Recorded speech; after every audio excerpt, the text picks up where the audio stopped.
আসসালামু আলাইকুম। আশা করি সবাই ভালো আছেন। দেখে নিই আজকের নিউজ। আবারও বিশ্বনবীকে নিয়ে কটূক্তি। সামাজিক যোগাযোগ মাধ্যম ফেসবুকে বিশ্বনবী হজরত মুহাম্মদ সাল্লাল্লাহু আলাইহি ওয়াসাল্লামকে নিয়ে কটূক্তি করেছেন বলে হিন্দু মহাজোটের সিলেট বিভাগীয় সাংগঠনিক সম্পাদক রাকেশ রায়ের বিরুদ্ধে অভিযোগ উঠেছে।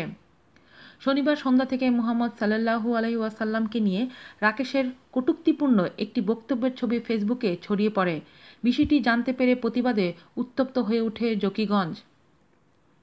রাকেশ রায়কে গ্রেফতারের দাবিতে উপজেলা জুড়ে বিক্ষোভ মিছিল ও পথসভা হচ্ছে।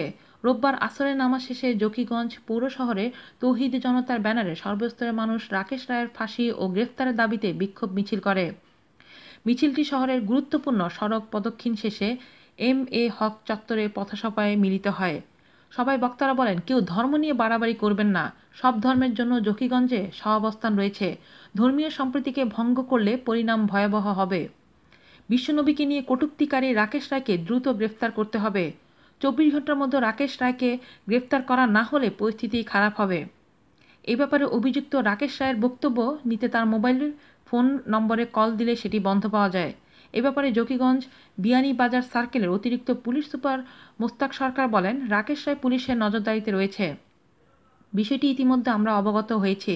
তার গতিবিধি পর্যবেক্ষণ করছি। মহানবী হজরত মুহাম্মদ সাল্লাল্লাহু আলাইহি সাল্লামকে নিয়ে যে আইডি থেকে মন্তব্য করা হয়েছে সেই আইডির বিষয়ে খোঁজ নেওয়া হচ্ছে। এ ব্যাপারে তদন্ত চললে তদন্ত শেষে ব্যবস্থা নেওয়া হবে।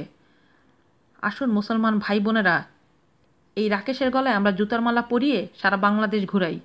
আজ এ পর্যন্তই। আল্লাহ হাফেজ।